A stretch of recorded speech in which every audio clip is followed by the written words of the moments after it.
Good morning there, sweet peas. Basic Purple Mom Myra here. It's been a hot minute, I guess, since I posted on here.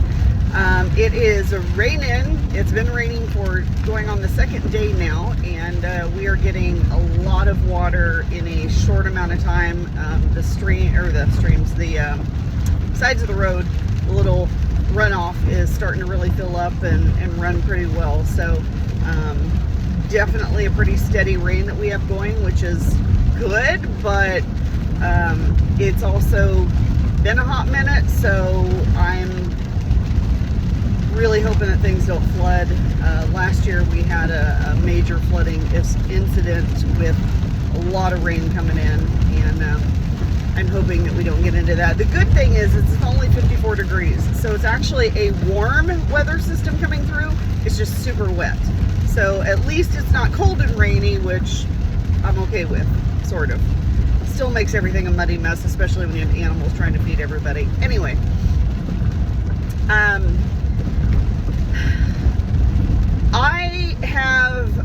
going to be honest, I have been very much slacking in the preparedness department. We've had a lot going on, and of course, being the holidays and stuff, but we just have a lot going on. We had a lot of events that we were attending. My girls and I attend many events and parades and things like that over the holiday season. So there's just been a lot going on. So I have kind of slacked in the preparedness department, and I'm a little bit concerned with myself. So the next day or two, I really need to kind of hone things down and really kind of get back to it.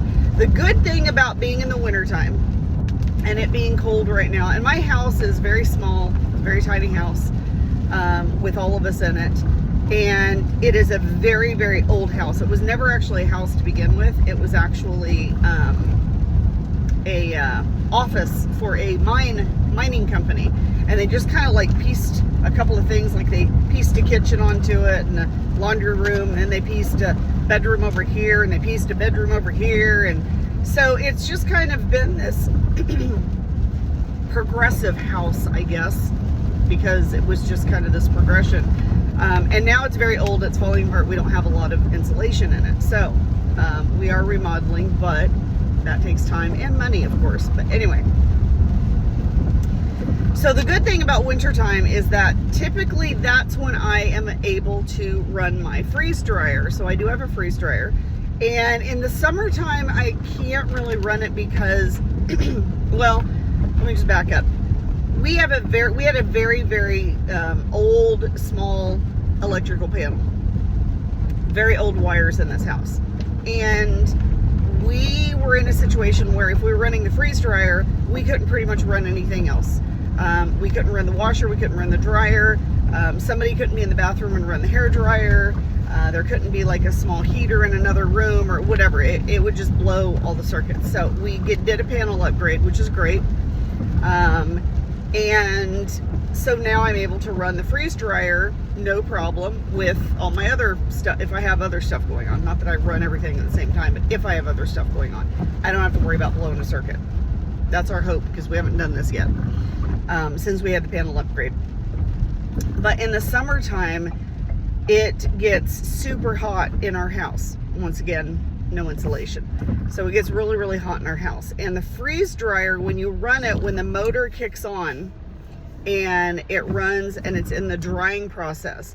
And when you run a freeze dryer, for those of you that don't know, typically a cycle, so when you put food in there to freeze dry, your cycle is going to be anywhere from 24 to, it could be up to 48 hours, depending on what it is, okay? Depending on what you have in there.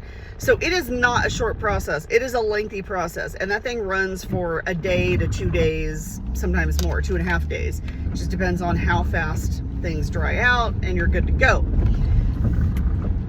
Well, when that pump kicks in, during the drying process, it is super, super hot. It lets off a lot of heat. It is super warm. It just throws out a ton of heat. So we can't really do it in the summertime because it really heats up our house even more than, and even though we have a window unit air conditioner thing, and even with that running, it still just heats up the house way too much. So we have to run it in the wintertime because it is so hot. And of course, our house is cold anyway in the wintertime, so we have a wood stove, and which is fine, but it also helps to heat things up. The other thing about a freeze dryer is that if your air is too warm, so if the area that it's in gets too hot or too warm, it'll actually lengthen the drying process. So now you've got even more time, and it's making more heat, and it's extending the drying time, so you kind of get this weird vicious circle thing going on. So I definitely, now that it's wintertime and it's gotten cold and we're good to go, I definitely will be running my freeze dryer more. I plan to put away quite a bit more food and do basically more MREs versus I've got like meat that I've put away that I've done just, plain meat. But my plan, and I've done some jambalaya, red beans and rice with meat, which worked out fine. But my plan is that I definitely want to get more full meals in a bag, so that way all you have to do is literally just add water and, add hot water and you're ready to go, or put it in a pan and add some water to it and you're good to go. So that is my goal for the next couple weeks, basically. I really want to just spend some time. This is my last week of work, and then we have 2 weeks off. That will give me the opportunity to actually be at home for 2 weeks, and I'm not doing any kind of traveling or anything. I will be staying home, so that will allow me to continue to really build up my prep. So that is my goal, is during my 2-week period of time before the end of the year, I plan to do that. Now, there is a lot of talk by the everybody's like, oh, January 1st, 2024, this is what's going to happen. There's going to be a lot of stuff, 2024 is going to be just craziness, and it's all going to just go to crap, and it's craziness. Now, I don't necessarily think that as soon as 2024 gets here that we are going to end up, sorry, my car's going to make that noise for a minute. There we go. Now we're done. I don't necessarily think that when 2024 hits that we're just going to see this total craziness. So like, January 1st, oh, everything's going to crap. I don't think so. I don't think that we're actually going to see a lot of crap go on, or a lot of stuff go on, until I would say, I'm actually looking March, April, maybe into May. I think that's when we'll kind of start seeing things really shift and take hold, and really kind of start to change, and not for the better.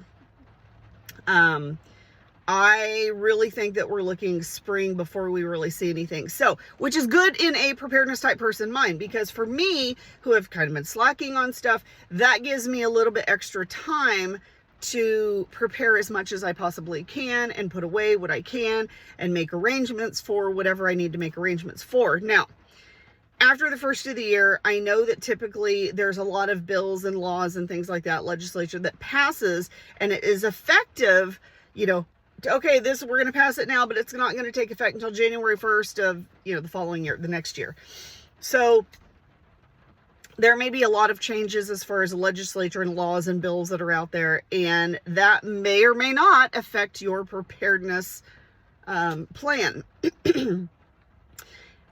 The other thing that, I'm not too concerned, but I do think that food prices are going to continue to go up, right? Food and medication are going to continue to go up. So continue to stock and prepare for that situation, because even though they might be available, even though you see them on the shelf after the first of the year, who's to say that for some weird reason after the first of the year, everything just completely skyrockets in price? I'm not saying that's going to happen, but what if that happens? So if you stock up and prepare now as much as you possibly can, then when the first of the year hits, if for some reason things skyrocket, or that next month or so, whatever happens, then we're going to end up in a situation. Now, remember we talked about before that they passed a bill that basically is going to ban all like cold, flu, decongestant medication, right? And there's a whole list. There's, Sudafed, Mucinex, stuff like that. Because the FDA came out and said, you know what? That really doesn't work. It doesn't work. So we're just going to ban it because it just doesn't work. So why should we have it around if it doesn't work? Forget about letting people make their own choices or whatever the situation. So they're going to ban all of that. I don't know if that's going to take place the first of the year or if it's in the middle of next year. I don't know how that's going to go. Or if it's already, to be honest, I haven't looked into it that much. Or if it's already put into place and they're not producing anymore right now, and whatever they have on the shelf, that's going to be it. That's going to be their final kind of thing. When it runs out, it runs out. We're not producing anymore. I don't know how all of that is going to play out. But even though they say it doesn't work, I'm going to tell you right now, I think it works. Whether it's a placebo effect or not, I don't care. Which they're saying, well, yeah, if you think it works, it's just a placebo. I don't care. If it makes me feel better, if it makes my family feel better, if it makes our symptoms go away or make our symptoms less, to me, that means it's working. So I don't care what you call it. If I'm feeling better because I take it, then that's fine, right? It's not that I'm fighting anything off, okay? I'm not taking it to fight off anything. I'm taking it to make myself feel better so that my body can fight that off, okay? And that's where a lot of natural remedies and stuff come in too. And building up your immune system is absolutely 100% the most important thing that you can do. So for yourself and your family. But I don't think we're going to get into a first of the year, January 1st, all hell's breaking loose and it's go time.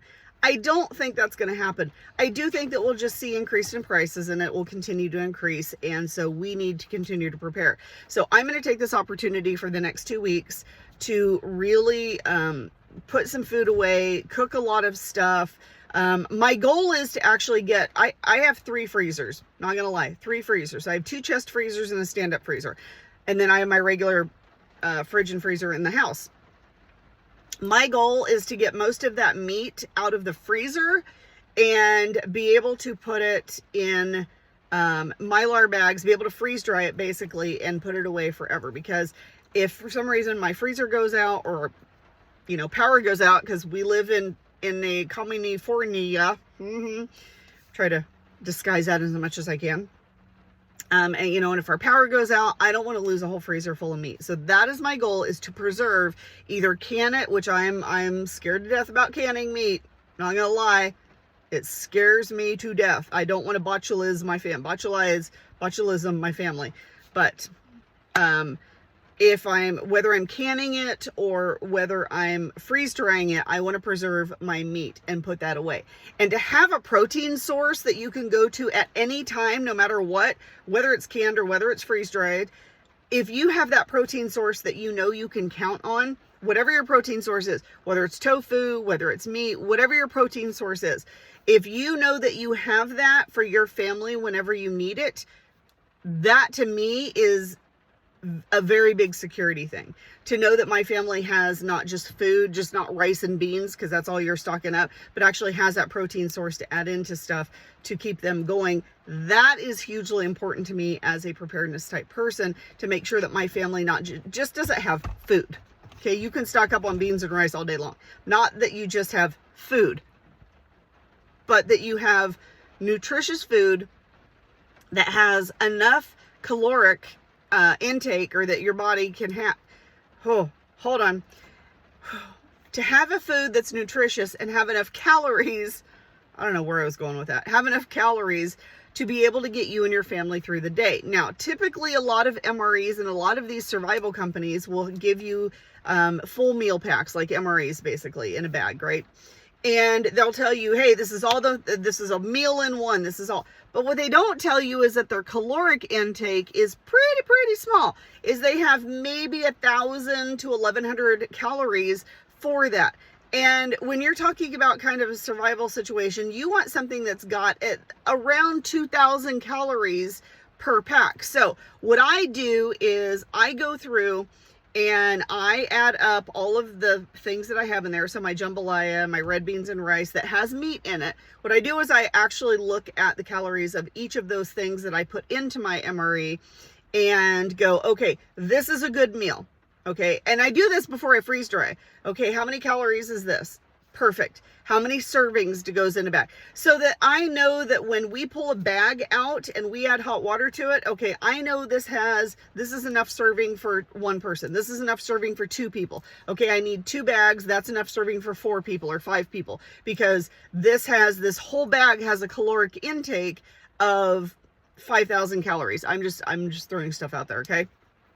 So that's what you kind of need to look at, is what the caloric intake is of the food that you are preserving, and how much of that can you sustain over a long period of time. So not just stocking up food, not just grabbing stuff and going, okay, it's just food, but looking at your caloric intake and looking at the needs of each person in your house and how much each person will need for a day to kind of get themselves up and going. Okay.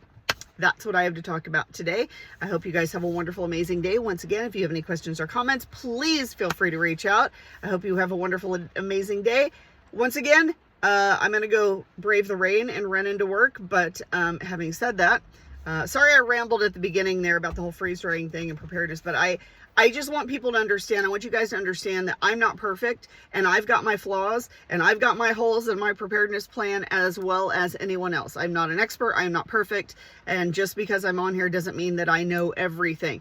But I want everyone to know that, hey, I struggle too, and it's okay as long as you pick yourself up and keep moving forward, because that's what it's all about. All right, hope you guys have a wonderful, amazing day. Talk to you soon.